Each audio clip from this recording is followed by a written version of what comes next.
It's early for us. I feel like we normally do these in the evening, and I drink alongside them, but it's like the rare morning recording that we're doing right now. Yeah, but I know you're like super caffeinated, so I feel like you're ready to go. Well, I'm not as caffeinated as I otherwise would be. For context, this is like morning after the Super Bowl, so I'm like a little hungover. Got into it a little bit last night, and it's early. This is actually my first cold brew of the day, which is pretty rare, and I'm only like a third of the way into it. So I feel like I need to get some energy going here. What do you got for me today to give me a little energy? I mean, I'm still thinking Super Bowl. Favorite Super Bowl ad, obviously the QR code, the bouncing around QR code. Mm, Give me your take on that. So for people that don't have context or didn't watch the Super Bowl, uh, there was an ad. Basically, it was a black screen and there was a QR code, which some people know what they are, some people don't. But basically, this QR code was just like ping ponging around the screen in different colors. It was a Coinbase ad, and if you popped open your phone and scanned the QR code, it took you to Coinbase.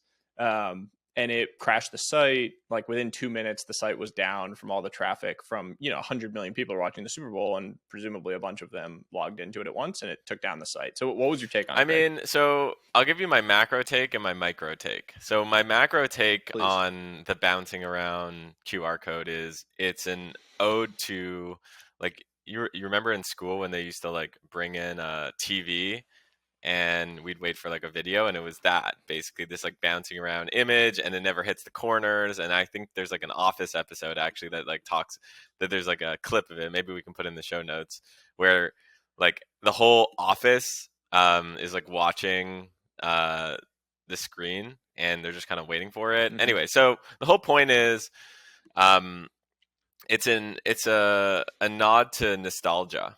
And I think like the macro thing is that nostalgia is one of the most powerful sales techniques of all time. And we saw that everywhere. That was the theme of the Super Bowl, in my opinion. Like the winner was nostalgia. So, for example, like the halftime show, like was nostalgia, Mm. to the max. So that's the macro, and then the micro, which is this particular ad. Um, I just think it's a brilliant way to get, if they're going to spend $7 million on an ad and they're trying to get like 100,000 signups, like, yeah, it makes sense to put a QR code. And then it's like, yeah, it does make sense to like combine direct response plus nostalgia. So the stats on it are pretty staggering, by the way. I completely agree with you. Nostalgia. The actual stats on the ad, which I looked up this morning, are crazy because they spent $14 million for the 60-second spot during the Super Bowl. It was literally 60 seconds of this thing ping ponging around. And it crashed the site within a couple minutes because of all the people going to it. The app went from being 186th in the world to second in the world overnight from running this ad during the Super Bowl. And so $14 million, and the return was that massive jump, plus all the earned media of people just talking about it constantly. We're sitting here talking about it, all the news articles this morning. I actually tweeted out something saying if I were going to go drop a bold Super Bowl ad, I would probably pre-program my site to be down like 2 minutes after the thing dropped, because I personally think that the earned media of saying, "Oh, we crashed the site with our super bold ad that we ran," is more valuable than the site being up and people being able to like do something on the site when they go to it, because I think it extends the half-life of that overall kind of ad impression for much longer than it otherwise would have Yeah, I been. thought that was. I agree with you.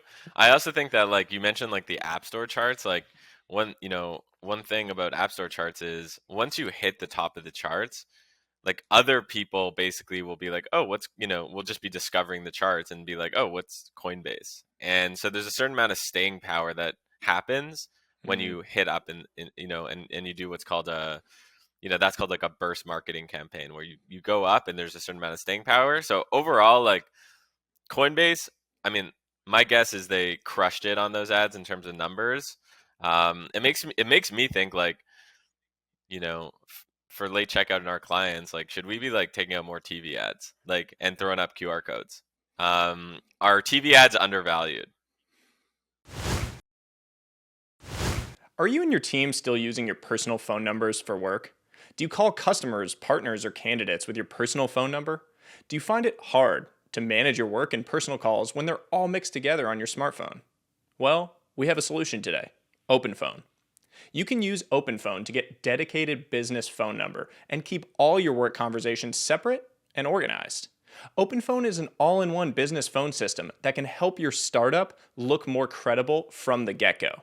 And it works right from your existing smartphone or computer.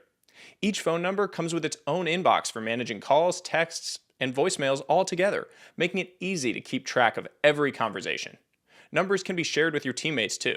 Make outgoing calls, answer incoming calls, and even respond to text threads together, all from the same phone number. You can even set business hours or mute individual phone numbers with a tap, helping you silence work calls without losing touch with friends and family. OpenPhone is the easy-to-use, modern phone system designed for startups like yours. To get started and save 20% on your first 6 months, visit openphone.co/room. Again, that's openphone.co/room to save 20% on your first 6 months. You won't regret it. Hey everyone, Sahil here. By now, you know that I love going down rabbit holes. And today, I get to share one of my secret tools with you: Tegus. In today's market, we don't have time to spend weeks getting up to speed on a new company, industry, or idea. Tegus is the fastest way for investors and M&A teams to learn everything they need to know about a company, all from an on-demand digital platform. Tegus is the most extensive source of instantly available one-on-one conversations between investors and experts, covering companies from seed stage to the public markets. Just log in for instant access to 25,000 plus transcripts that are instantly searchable. To get a free trial today, sign up at tegus.co/room. Again, to sign up for a free trial, go to tegus.co/room. You won't regret it. It's sort of interesting. I mean, with how expensive digital advertising has gotten, do you go back like to the point of nostalgia? Do you go back to doing the old way? I mean, we've seen it in consumer. I spent a lot of my time in consumer in my old job, and the reemergence of things like direct mail and catalogs within consumer was fascinating because it was like what's old is new, right? You had all these people all of a sudden realizing it was so expensive to acquire customers online and spend money on Google and Facebook and all of those things. And so they went to sending direct mailers and like these beautiful catalogs that were really immersive and interesting. And that became the new way to acquire customers. It was the same thing with small footprint retail like 3-4 years ago. All these stores realized that it was more expensive to acquire customers online than to put up a small, store in Soho and have that be like a billboard plus a place for them to create an immersive experience. But this feels like the next emergence of that. It was also very clear that crypto was kind of one of the themes of Super Bowl ads this year. You just have all these crypto companies that have raised so fucking much money and needed to find creative ways to deploy it. And it was kind of a cool coming out party for a lot of like Web3 crypto, the Nouns thing that you've talked about in the past, that ad where they made an appearance in the Budweiser ad. It was pretty cool. It was cool to see. Definitely cool to see. I definitely had like moments where, as a crypto person, I was watching that and my heart warmed a bunch of times. I think going back to like TV ads as a medium in 2022, I think like why Super Bowl ads work is because people tune in to Super Bowl ads. Like I bet you more people prefer the halftime show and Super Bowl ads than the actual Super Bowl itself. The difference between like regular TV ads is its interruption. You're just like you're there. You're like, okay, Clorox. You're like in my face. Like get out of there. So I think that what works is traditional TV advertisements or traditional advertising in channels where people are tuning in, not tuning out. So that was a small takeaway I had. Yeah, I think that's a really interesting point. It's also an interesting point on the halftime show because I don't know if you've ever seen the mechanics of how that works, but basically the NFL contributes like $1 million towards the halftime show, and any other amount that the artists want in order to create an amazing experience at the halftime show is self-funded by the artist. So like last year, The Weeknd, I think invested $7 million of his own capital into making an amazing experience at the halftime show. This year, Dr. Dre put in $6 million, and so they spent 7 total in addition to the one. And the rationale behind it is pretty interesting because it's basically a 15-minute ad for that artist to go and hook people on what the content that they are creating. And so relative to like spending, Coinbase spent $14 million for a 60-second spot. Dr. Dre spent $7 million for a 15-minute spot of all these artists. Might not be quite as relevant for Dr. Dre, Snoop Dogg, Eminem. Maybe they're not touring as much, but for The Weeknd last year, the amount of ROI that he got on that $7 million is probably astounding in terms of, tour ticket sales, merch, Spotify streams. All of his songs ended up on the top charts in the days that followed. That's worth a lot of money. So it's pretty fascinating when you think about the mechanics of these halftime shows as It well. makes me think like, is there an opportunity to do halftime shows, but for other events? So obviously, Super Bowl Mm. has 100 million people watching or more, but there's tons of events that have a million people watching, 100,000 people watching, 10 million people watching, where you can create a business that basically creates these tours, and you can combine these artists, you can combine the brands, and then you sell it to the NFL, the NHL, college, whatever.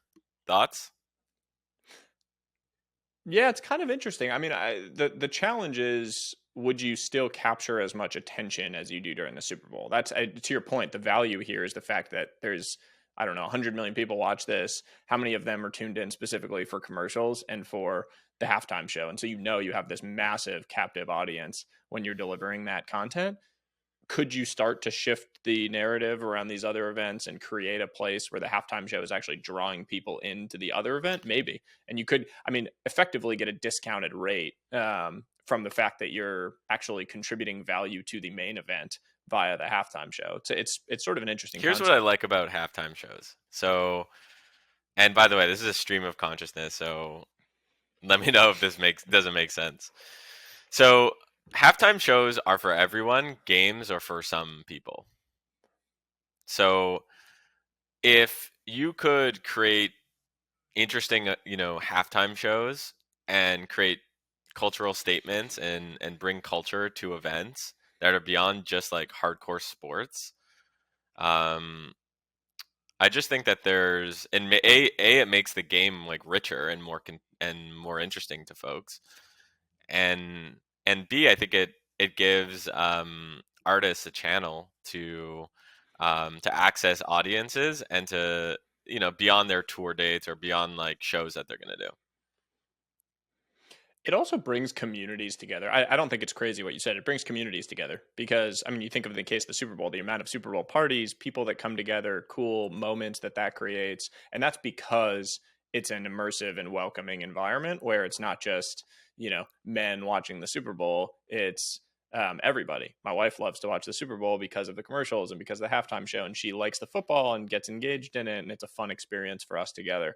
So I don't think it's crazy at And all. I think Um, like post pandemic, these Super Bowl type events are going to get a lot bigger, and the ecosystem events around a lot of these events are going to get a lot bigger. So, yeah. Yeah, it's cool to think about how you could build a business around creating. I mean, you kind of alluded to it earlier. Create um, halftime shows or similar events, short, like 10 to 15-minute events that are really immersive, that can be inserted into either physical or digital events. Because these gatherings are going to be more and more prolific and at more and more scale within the digital world, right? You can just get so many people versus in a physical place. And so, how can you like aggregate and insert interesting content into that in a profitable way? I think it's interesting. Cool. Yeah, I mean, I think that was my light bulb moment last night. Nostalgia Yeah. and halftime shows, something there. Yeah.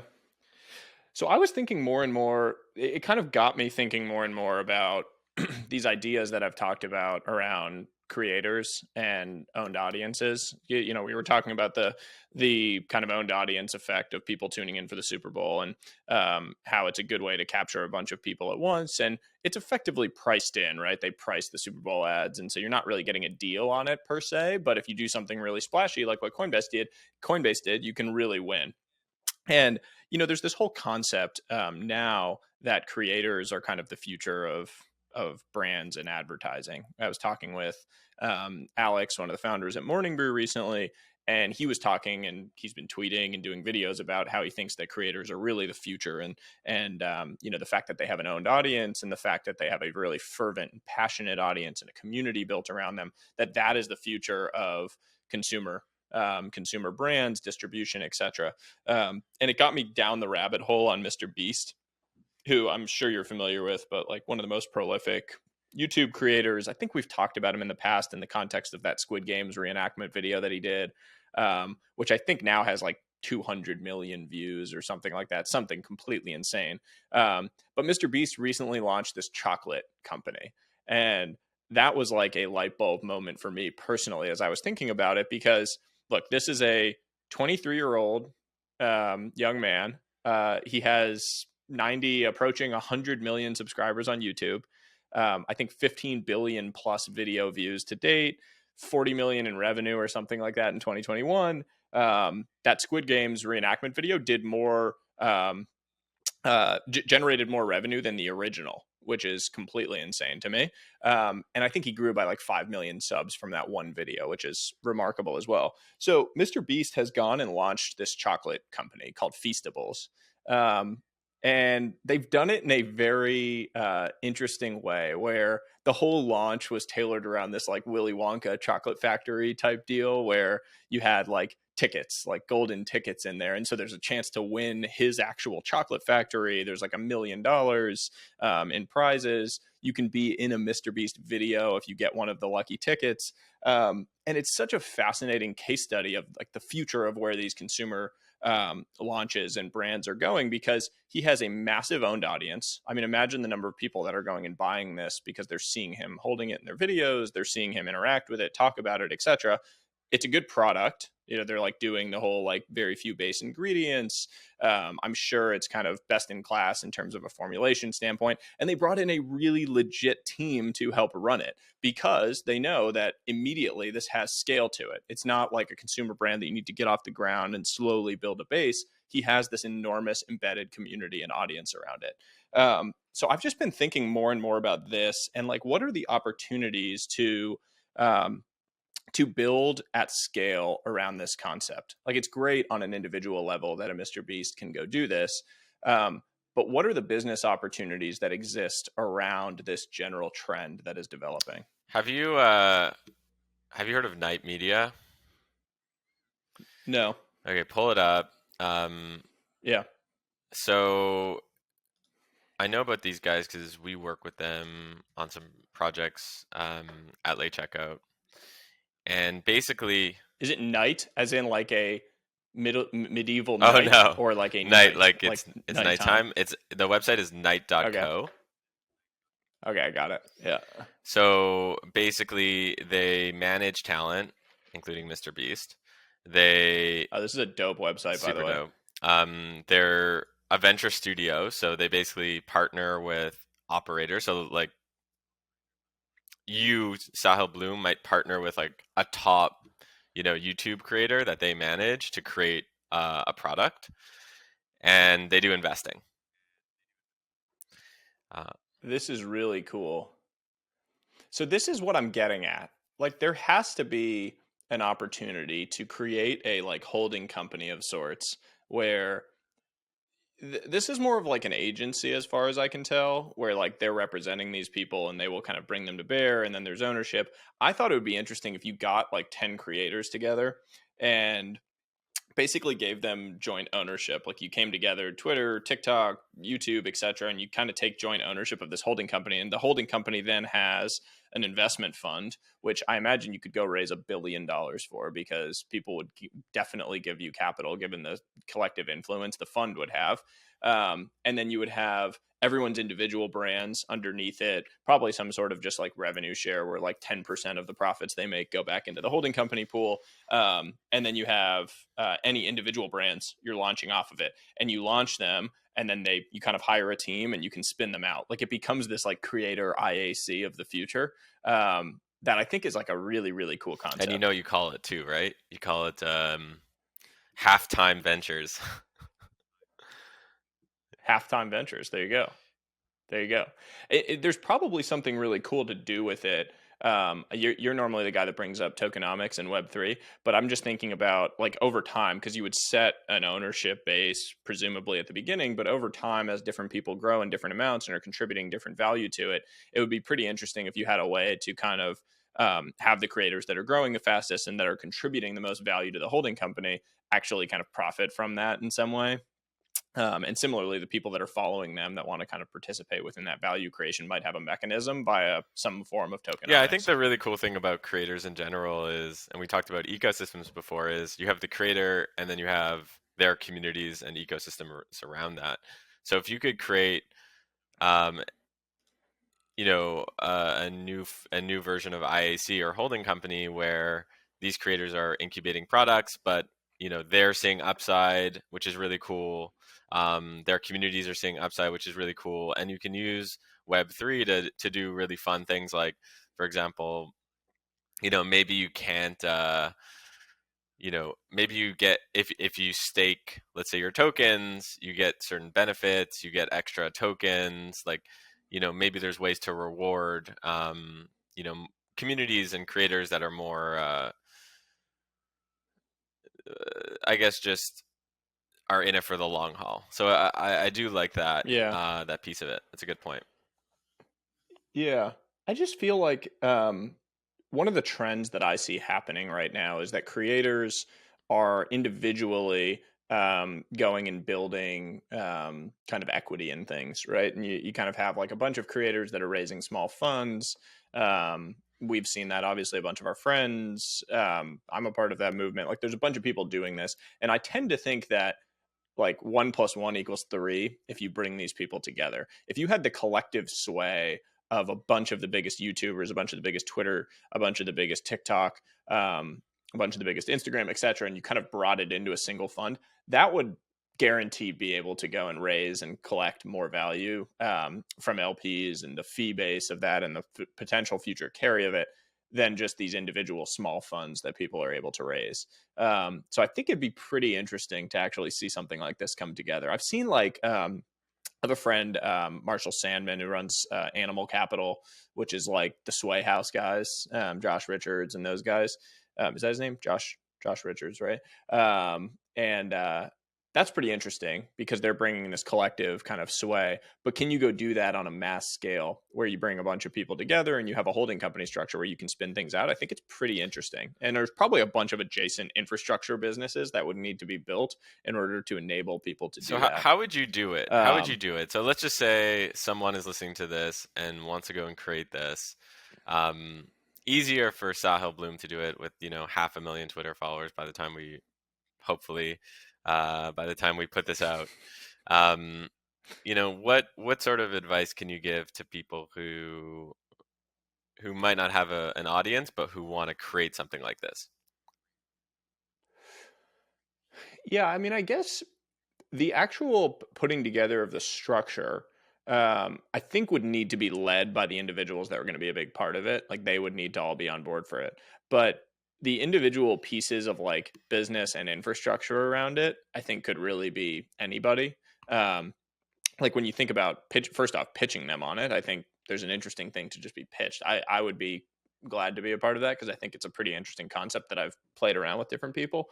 Um, but I do tend to think that like the infrastructure layer of somebody going and launching a new brand like a Feastables, is there a kind of is there infrastructure and tools that exist that allow creators to very quickly spin up product drops or new consumer brands, things like that where you're kind of playing the adjacent trend? I think are probably the more reasonable way for anyone to get involved in that type of movement. um, but I don't know. I need to think about it more. We should muse on it more because I actually do think there's something interesting here and something that we're probably uniquely well suited to go and play Here's in. like here's how, if anyone's listening, here's how I would think about it. To me, it's very similar to how you start a conference, and you want to get guest speakers. So the thing, or you're starting a podcast and you want to get, great guest speakers. Um, you try to just like get bigger and bigger names and use those names to leverage other names. Um, Mm, and then once you have, let's say Mr. Beast as a part of this, or Mr. Beast coming to your event, then it's really easy to get anyone else. So I think the way to do this is you have to make a compelling, like make a video or something, like record a video, make something really cool, like grab an iPhone, but make it like unique and interesting, and just like DM as many people as possible. And then wait until you get that one person to say yes, and then use that one person to say yes to like leverage, and then be like, I've got this person, you should come on board. Yeah. It's a Hustle hustle game. game. It's a hustle game in the Yeah. early days. I feel like that's a good transition to bring in our guest for today, who is a amazing creator in his own right, but also has kind of taken the creator path and now effectively transitioned into building really scale businesses and equity around it. So I want to bring in our guest, and we can dive into it with him and go a little bit deeper here. Cool. Let's do it. So I want to kick off by just Wait, hearing we're recording who you now? are. We're recording? Yeah, but we can delete out whatever you don't like. Oh, okay. Wait. Well, first of all, nice to meet you, Greg. Nice to meet you, man. I've Nice to meet you. before. I must admit, I've seen your videos. So it's like, it's weird for me because You and 10 million it's others. weird for me because it's like, I don't know if this is a video or am I dreaming or what's going on. But great to meet you. Right, Greg, tell me more about yourself. Who are you? Yeah, background in building, internet communities. Was an advisor to TikTok, advisor to Reddit, started and sold 3 companies, ran product strategy at WeWork. Now I run a holding company, which is called Late Checkout, which does investing, incubating, and agency work, building Web3 and community-based products for some of the biggest brands. That's smart. That's cool. I love your website. Thank you. Okay, great. This is great. Wow, it's an amazing website. It's an insane website. Completely insane website. Yeah. So Okay. maybe we can just start. I want to dive in and get your story and background, because I think it's so interesting how you have progressed from where you start. You grew up in Israel. I want to kind of hear the background. Like, yeah, I've looked up and spent a bunch of time understanding, your path, and it's such an interesting one to where you are today and the business building that you've kind of created around the creator economy as well. But maybe we can just start at the beginning. I'd love to just hear your kind of journey, Nas. Yeah. First of all, guys, Greg, Sahil, thank you so much for having me here. Really appreciate it. Yeah, so my name is Nuseir, like yes, sire, no, sire, yes, sire, no, sire. It's complicated. I was born and raised in Israel. I'm Palestinian Israeli, so it's double whammy. Moved to the United States for college, got into Harvard, not a double whammy. Graduated, worked as a software engineer at Venmo before it was cool. Now Venmo is really cool. Back then it was cool too. And then decided to become a creator. And so started making videos, put them on the internet, and then to my surprise, like people started to watch. I made 1,000 videos in 1,000 days, never missed a day, not even once. I adopted Facebook as my platform as opposed to YouTube. Maybe that's why half your audience doesn't know me. And it blew up from there. And now Nas Daily has, 47 million followers in 13 different languages around the world. And after I finished that journey of making content, I started a tech company, going back to my software engineering roots. So we're building basically a masterclass for creators. And we have been building it for 2 years. We're venture funded, Series A, and we will be Series B very soon, I hope. And that's me. I'm talking to you from Dubai. So I need to back you up a little bit on this whole thing, because there's so many interesting points in that story. So you got into Harvard.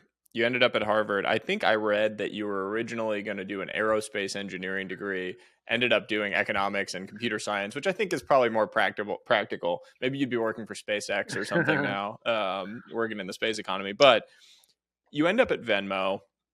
How did you decide to quit your job and go off on this journey? Because you were on like probably what was a very lucrative and great track. And as someone with immigrant parents and an Indian mother, Jewish father, I was always someone who felt like the safe track was the one I was supposed to be taking, and I imagine your parents Yeah. had maybe similar perspectives. Yeah, no, that's a great question. I mean, that decision happened 6 years ago. I think the riskiest part of that decision is not the money, it's actually the visa. Because when you quit your job as an international, you lose your H-1B and you need somebody else to sponsor it and you need to win the lottery again. And I was just like, I don't, it was just a stupid decision in retrospect. Actually, maybe smart. But I was like, I don't need America. I don't need the visa and I don't need the 120K per year because I had 60K savings already. So 60K is all it takes really to feel a sense of I'm never going to be homeless, you know? Yeah. Are there companies, just to pause you on the visa point, because you're sparking an idea, are there companies that help people with this? Like a company that you can nominally work for and acquire a Mm, visa via that when you're doing a non-traditional path? yeah, that sounds like illegal. Yeah. Nominally work for equals illegal. You um, think so? I don't know. Like a company that will kind of basically take people that are going to go on a non-traditional but potentially lucrative path and bear the risk of the payment on on whatever it costs to get them the visa, but then gets a percent of the upside around it. It's sort of mm, like they're investing in your future, which could be potentially much more valuable, and they're the ones that are going yeah. to incur the costs around the visa process. Well, you are very entrepreneurial, man. I gotta admire that. But I'll I think the U.S. government asks you why you want the visa. I'll raise you. Hmm. I'll add to that idea. So LinkedIn, but it's for jobs that U.S. companies will sponsor your visa. J1, which is your Hmm. internship visa, which is really easy to give. Mm, TN, which is your Canadian U.S. It's just all broken down and categorized around that's different great. categories. As a Canadian myself and who moved to the U.S., like I dealt with so much pain around just like visas and stuff like that, and so many friends have, Totally. and it doesn't need to be this way. I mean, it's And insane. and we're in a job I mean, shortage, I've right? Like we need to hire people. yeah, and highly technical and skilled workers too. I mean, it's an insane problem. I mean, I have close family who grew up in Bangladesh and are still Bangladeshi citizens, I believe. And Oh, it's impossible. one of them worked for one of them worked for Amazon and then wanted to go start a startup, but literally couldn't leave Amazon because of that challenge of like, oh well, then I'm gonna have to move back to Bangladesh because I won't have a visa. Yeah. Wow. Crazy from Amazon to Bangladesh. Anyway, Back to you, um, Naz. super interesting. Anyway, back to you. Sorry. I gotta so you said something when you were kind of explaining a bit about yourself, which I really dialed into, which is you basically were like, hey, I started making a bunch of videos, and then to my surprise, people started watching, and I made it 1,000 videos every single day. So number one, like, how Yeah. surprised were you actually? Like, and how long did it take for you? Like, how did you do it? Basically, like, what advice could you give to people listening who want to create something, who want to, create videos, create tweets, create whatever? What sort of frameworks could you give to people to help them get hundreds of millions of people watching? Yeah. Well, Greg, the problem with this podcast is that people cannot see my face, right? When they see when they see my face, they realize, wow, this is not a Hollywood face. There's a lot of this is why I I said don't to sell my yourself short. come on, man. You know what? I thank you for being nice, but that's bullshit. Because before starting Nas Daily, I went on Tinder and I swiped right to basically on every single girl for the next 500 girls. And then I just got like two swipes back. Two.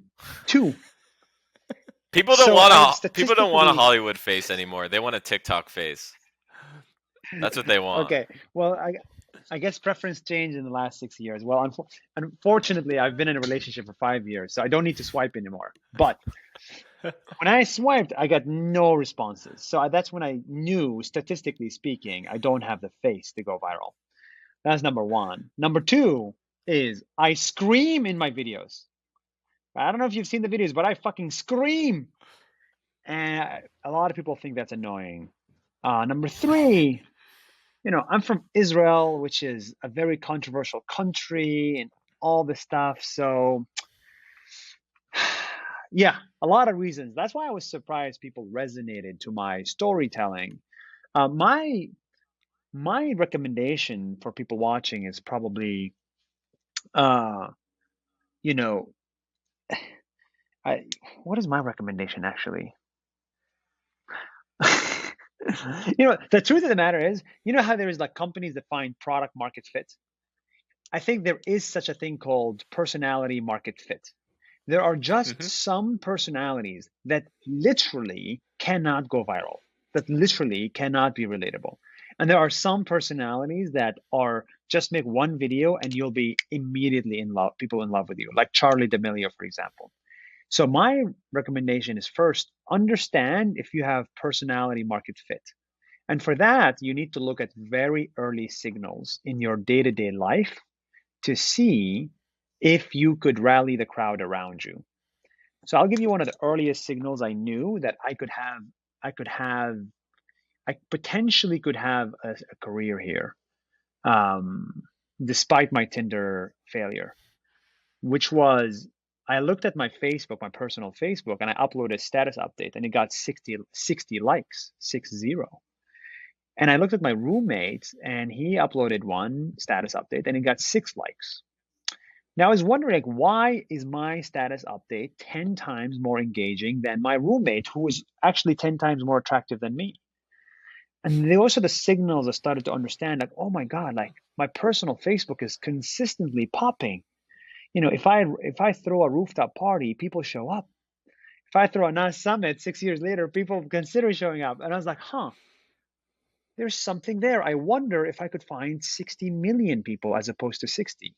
And now we found 47 million and we have 13 million more people to go. So that is fascinating to me, the way that you laid that out, because I think it clicks with me in a lot of ways in my own experience as a Hmm. creator with the Twitter stuff I've done, because in prior lives I had experienced something similar with Facebook on a personal level, or with LinkedIn, on micro scales. And then with Instagram, I had a brief appearance as like a travel Instagram photographer.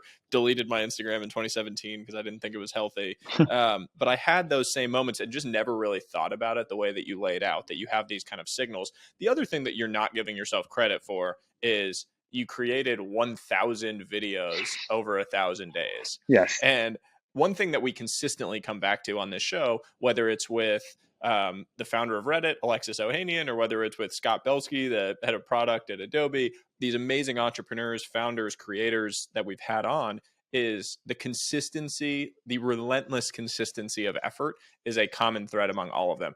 All of them actually say that they're not particularly special, which I call bullshit on, by the way. Like, everyone says that. I think it's this great thing of humility.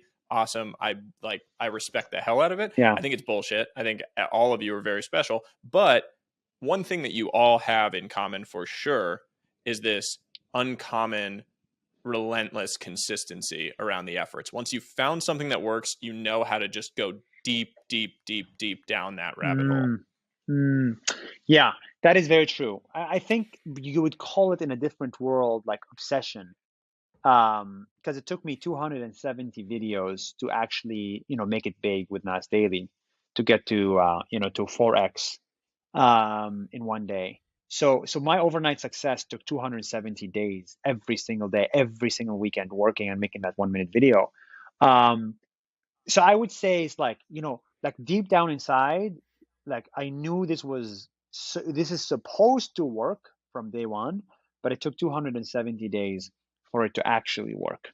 Um, yeah, How did you deal with the emotional side of creation and of the process? Like, it's very similar to entrepreneurs. Greg can attest very. to this in his own entrepreneurial journey. The highs and lows, the swings are enormous, and there's a high incidence of depression, I think, among entrepreneurs and among creators for this reason, because you have this daily scorecard of your performance. And when you're posting something on Facebook every day and you thought it was amazing and 2 people like it, or in your case, 200 versus 2,000, you're the only person that really thought about that, by the way, but it Mm. really does impact your mood. So how did you deal with that emotional side of the process and journey? Yeah, the truth of the matter is I don't deal with it. It stresses the crap out of me. And you're so right, it's very similar to entrepreneurship. Like yesterday I thought my company is going to be $10 billion. Today I think it's going to be a failure. Like literally within 24 hours there's a $10 billion difference. Every day when I was every day every day when I was making those videos, if one video tanks, I say, okay, I lost my Facebook page. It's gone. It's dead forever. And I had that feeling 500 days out of 1,000. I'm not here to give any advice because I suffer from this every day. I do think about getting a shrink. I do think about getting into like a mental hospital or something, because it is, it's when you take content and entrepreneurship at the same time, the highs and lows are doubled. So yeah, Here's an there's no idea. solution to it. You got to suck it up. Here's an idea. Mental health hospitals for creators. Dude, I Dude, completely agree. I'm all in on that. I think it's brilliant. Like Completely. even just like a tailor-made daily video or something that you can click on Mm, when you're facing those very common problems that creators all face, like hedonic treadmill. Getting 1,000 likes on a Twitter thread in the past for me was like, holy shit, I just got yes. 1,000 likes on this. Now 1,000 likes, I feel like, holy shit, that's a dud. Why did I spend the time to write that? I'm useless. I'm a piece of shit. Yeah, it's like dealing with those daily things. That's something everyone deals with, and it's such a personal journey, and you're the only one that thinks about it. So I agree, Greg. Like I think you could build a Yes. very simple mental health curriculum with like little modules where you could just click on that video of like something to give you perspective on X, Y, or Z, plus kind of peer-to-peer matching or like a community effect where Yes. you could talk with other creators in real time about how you're dealing with that. Like our Totally. WhatsApp group, Nas, Yes. is one of the most amazing things because it's a WhatsApp group that was put together by our friend Sriram over Yep. at A16Z, and it has just a bunch of amazing creators in it across YouTube, Twitter, TikTok, Instagram, etc. And people actually share things they're struggling with on a daily basis, and then other people come in and give them perspective on it or how Yeah. to think about it. Um, I asked one time how to deal with negativity, and everyone gave their perspectives, and it really helped me. So, And that's how we how do you connected, by the way. productize that? That's how we connected, Exactly. remember? That's how we connected. And so thinking about how you productize that, Greg, to your point, I think is pretty Okay, I got the fascinating, idea. actually. You know the company. Sorry, I got to. Sorry, I got the name. I got the name. We're gonna register the name after this as soon as, so when this is live, and if anyone wants to work on this, because I think it would actually make the lives of creators a lot more healthy and happy, and in turn, hopefully make other people happier and healthier. So the name is creatorsgeneralhospital.com. Okay, that's amazing. I love that. We could bring in like I bet we could bring in 10 or 15 creators as like part owners of this, by the way, and you'd have buy-in from people that could talk about it with their audiences, because creators tend to have a lot of aspiring creators in their audiences, so the distribution of it would Totally. actually be really easy because you could just talk about it and you would know you had 5% ownership or something of this company. We Well, just need to find someone really good to build it and run it. yeah, but I think you cannot put hospital as a trademark in the company name, I think. It must be reserved somewhere. But actually, a similar company that's doing it is from Israel. It's called BetterHelp. No, well, I like look. I think that is. I think the thing that's really interesting about this idea is that it's like this general framework that I talk about often, of like the. I think it's like generally Christensen's model of disruptive innovation, where you have a space that is massive in mental health, and you have companies that are trying to serve the entire spectrum of mental health. That's very hard because what happens is you end up over serving some customers, underserving others. You're not providing the perfect service to some people. And so, what you'd focus on with this, for creators in particular, is provide the exact set of mental health services that creators need. And you'd go to creators and figure out exactly like what are the 10 or 15 swings in emotion that tend to happen, whether it's too high or too low, negativity on the platforms, whatever it is. And you'd create simple modules and simple products that would allow you Mm, to feel better in those moments. And then you'd pair it with community, because I think that that's a super interesting thing that you and I, Nas, have seen is really powerful Yeah. when you have a community you can talk to or rely on. And you'd figure out basically how to provide that very specific set of services. And I don't think it would be that hard to set up actually as a company. And you could be the creator mental health platform very quickly. And if you launched with creators in partnership as part owners of the company, you could probably get to scale pretty quickly as well. There you go. There you go. What do you That's think, a Greg? $100 million idea. Greg, what do you think?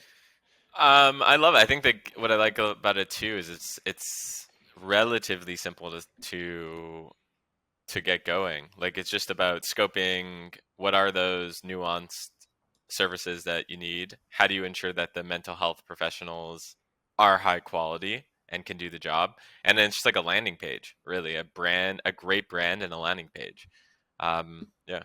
Yeah, and I think you go talk to 100 creators. Like go talk to 25 TikTokers, 25 YouTubers, 25 Twitter, whatever, and ask them what the, swings of emotion are. Give us like three things that impact your daily mental health as a creator.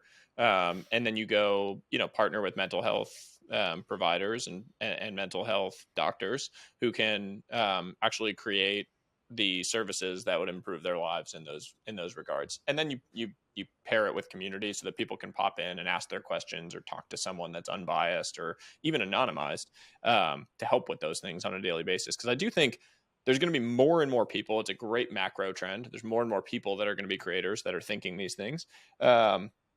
And people are going to feel this more and more because we're in this world now that is going to be increasingly digital. And so that connection and the more time you spend there, the more negativity you're going to face, the more of this like kind of highs and lows swings you're going to face. There's a pretty interesting business to be built around this.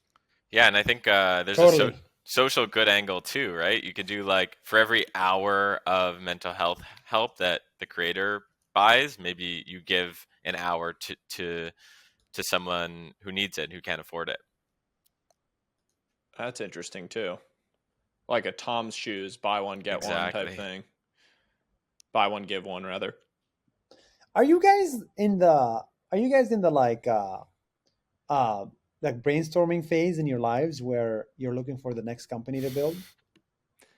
I think we're always in that phase. I mean, part of this show is ideating in real time, basically giving people.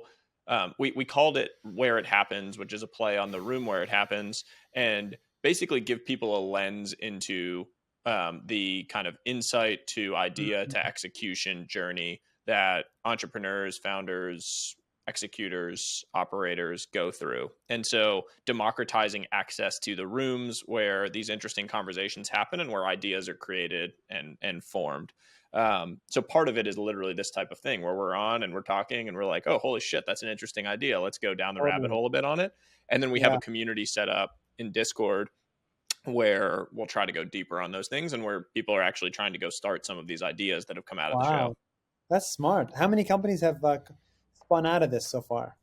Well, we're only what is this episode 10, Greg? I mean, we're not very many episodes in. We launched this show a few months ago, so there's actually, I mean, there's three separate channels now built around specific ideas that have come out of the show, and you have like people going and doing research on different things that are coming out of there. The ultimate vision is that we can create a fund around the show that actually invests behind these ideas, Nice. and you can kind of seed them out where it's almost like the show becomes a holding company of sorts. That's great. Yeah, I I think want it's pretty to succeed. interesting. So tell us before we run out of time, I want to hear more about Nas Academy as a company. And so you did your creator journey. You had scaled massively, on Facebook. You then launched your YouTube in I think 2019. You've scaled enormously on YouTube as well. I love your video going to North Korea, by the way. It was fucking awesome. Thank you. Fascinating. I watched it with my wife. It was so good. So I'm curious then how you kind of thought about jumping into building a business and Yeah. maybe kind of slowing down some of your creator output and focusing on building equity and building a real business that frankly enables a lot of other creators to go and create Yeah. what they want to. So look, here's the way I think about it for any creators that are listening to this. You have a shelf life. You have a shelf life that either the market dictates or your mental health dictates, which is basically like say 5, 6 years. Even the algorithm on Facebook and YouTube does not like you forever, right? At some point, the algorithm's best interest is to recommend other creators on the platform to keep it fresh. So you can never be the biggest creator on Facebook forever. So your shelf life is 5, 6 years. When I was reaching my shelf life, which was roughly year 3, 4, I was like, shit, quick, I got to build a company so that I need to build it for the next 3 years. So by the time I'm out of my shelf life as a creator, I have $1 billion company. So basically I'm using my creator lifespan as a leverage to become an entrepreneur. The last thing you want is to be caught in a cycle too late. Then you'll just be a has-been as a creator, and you'll be a failed company as a company. So this is why I made the jump. I've also always dreamed of having an organization that works when you're asleep. The problem with creation is that when you're asleep, there is no creation. But when you have 1,000 people working, you can still be productive 24/7. And last but not least, I think every creator is a business. You're an individual as a business. You're a business of one. That's what a creator is, nothing else. So going from a business of one to a business of 1,000 shouldn't be that impossible. So that's why we're taking on that challenge as well. So these are the reasons why I decided to start a company. Now, the question is, why did I decide to start this specific company, Masterclass for Creators? Well, there's a need. Nobody's teaching in the world. Greg, I don't think you're teaching. Sahil, I don't think you're teaching other than those tweets. And you have knowledge. What the hell is, what's going on? Like your knowledge is really highly privileged. It's only your friends in that WhatsApp group that can access that knowledge. So we really are on a mission to convince as many creators as possible to productize their knowledge and share it with their audience. And that's kind of the idea behind Nas Academy. So both Sahil and I have done a few of these cohort-based courses, and Oh, you did? Shit. I assume you're not teaching. and I just checked Nas Academy. Is it cohort-based or is it like recorded? And could you talk a little bit more about, the best way for creators like us to educate people? Yeah, so it's actually cohort-based recorded. So that's the beauty of it. It's like hybrid. So the problem with just cohort-based is that you need to be teaching all the time. Every single cohort, you need to do the work. It doesn't scale. With Nas Academy, it's like it's recorded, but the recordings are only available at a certain time. They unlock at a certain time, finish at a certain time. So every 100 students are put in one group and they learn together. There's a coach assigned to them to make sure they all meet each other and communicate with each other. And then they watch your video files when they unlock every day. That's kind of the idea behind it. So it's a scalable way for creators to teach in cohorts. So how would you, like, I'm familiar with, like, I think Greg and I both did our courses with Maven, which is sort of the biggest platform now around like the live cohort-based courses. How does it work? One of the things Maven I think has done really, really well is they actually teach teachers how to be effective teachers. Like, the future digital professors, they do a course to teach them. How much training are you doing around like with the creators so that the quality of the content in the course that they're creating, the videos, et cetera, is exceptional? So I invested in Maven and Maven invested in us. So we're sister companies basically. We love them. I love Gagan and Wes. They're incredible people. And they've done something amazing. I think Maven is specializing in the live. We are specializing in the pre-recorded, but it's all cohort-based. We actually do a lot of hand-holding. So we have a curriculum team. We have a video editing team. So we go to your house, Sahil, and basically we shoot you for 2 days. We help you edit the classes for very, very, very, very cheap. And then we put them out on the internet, on the marketplace setting of Nas Academy. So Nas Academy is not just software to help you teach, but it's also giving you distribution. Think of it like Amazon, and Maven is like Shopify, right? So we're trying to build the destination, kind of like Udemy and Masterclass, while Maven is building, let's say, the infrastructure, Teachable and Shopify. So does Nas Academy have like an all access pass in the way Masterclass does, or is it self-serve kind of individual courses? Yeah. So the problem with a class pass is that eventually you lose control as a creator of your class. You have no Mm, incentive to teach in Nas Academy because if you're bringing in one extra user, we make all the money, forever.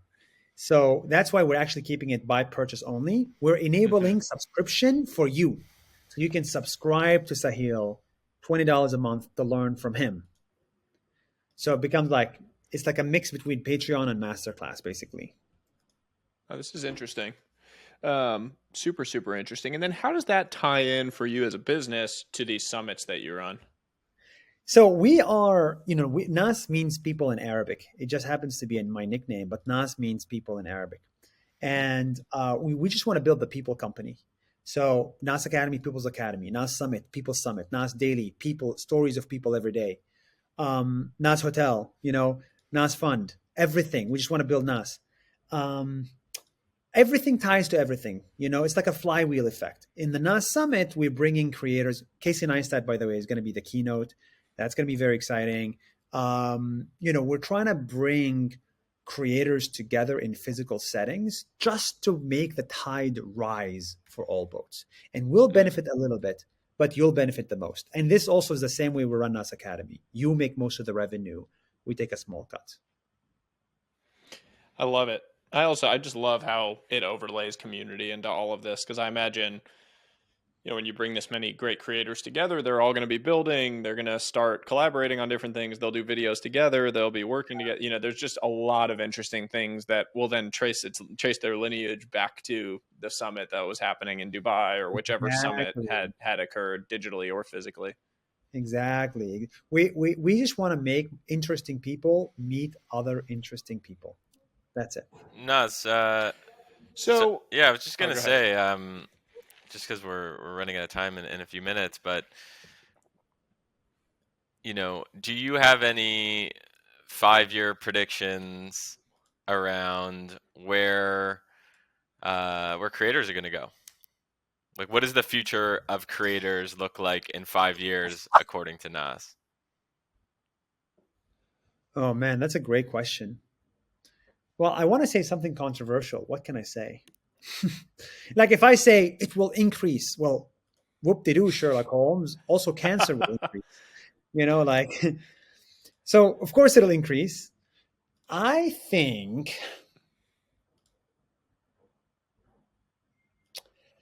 I think the idea that you need to be a video creator to be a creator is going to be like not that it will disappear. I think video creator is going to be a minority potentially. Like you could be an NFT creator, a 3D artist creator. Uh, so I think the definition of creator will increase from just vlogger to NFT artist, or even an engineer could become a creator. Two, I think they will make a crap ton of money. I think you're going to definitely see a creator. Will you see a creator billionaire?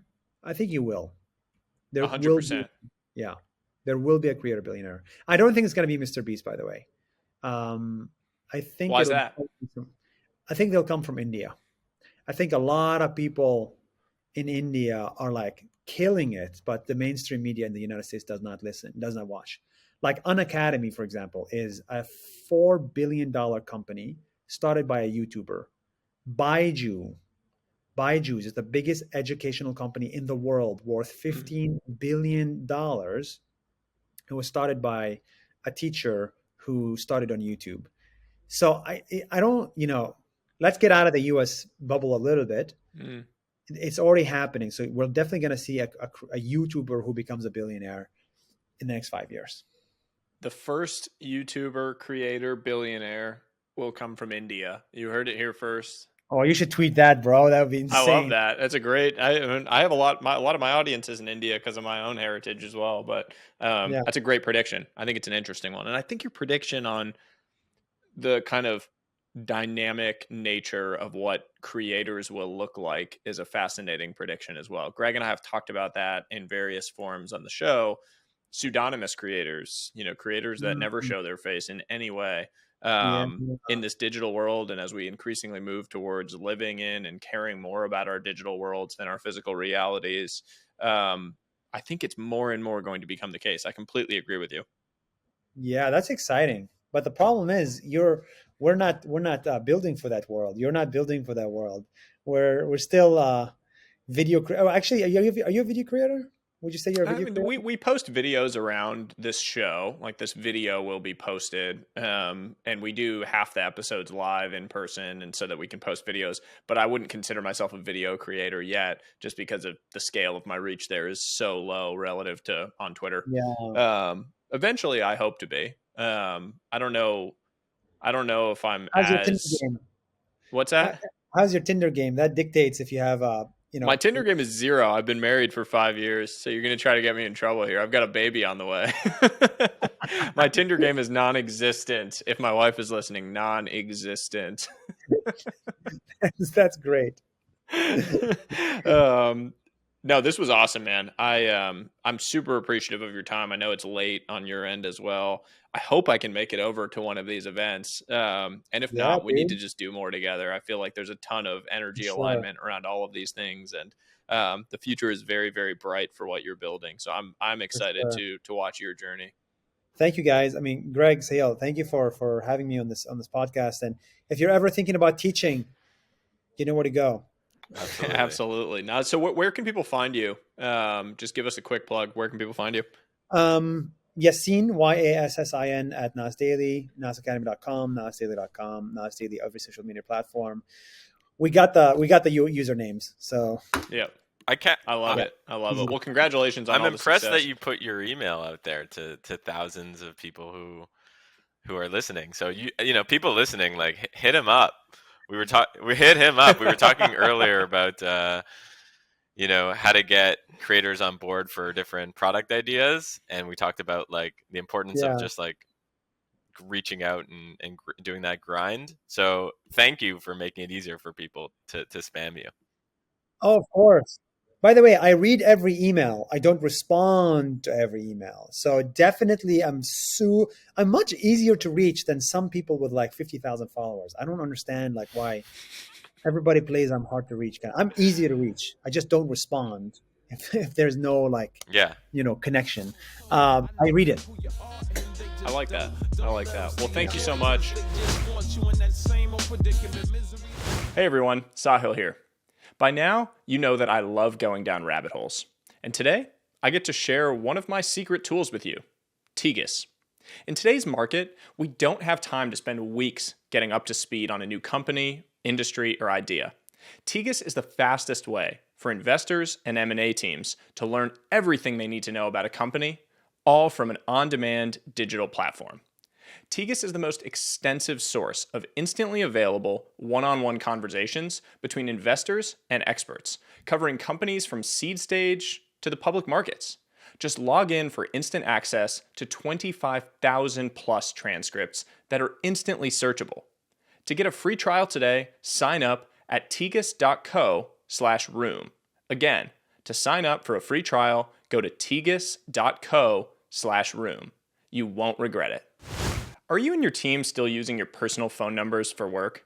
Do you call customers, partners, or candidates with your personal phone number? Do you find it hard to manage your work and personal calls when they're all mixed together on your smartphone? Well, we have a solution today, OpenPhone. You can use OpenPhone to get dedicated business phone number and keep all your work conversations separate and organized. OpenPhone is an all-in-one business phone system that can help your startup look more credible from the get-go. And it works right from your existing smartphone or computer. Each phone number comes with its own inbox for managing calls, texts, and voicemails all together, making it easy to keep track of every conversation. Numbers can be shared with your teammates too. Make outgoing calls, answer incoming calls, and even respond to text threads together, all from the same phone number. You can even set business hours or mute individual phone numbers with a tap, helping you silence work calls without losing touch with friends and family. OpenPhone is the easy-to-use modern phone system designed for startups like yours. To get started and save 20% on your first 6 months, visit openphone.co/room. Again, that's openphone.co/room to save 20% on your first 6 months. You won't regret it. Join our free community at trwih.com.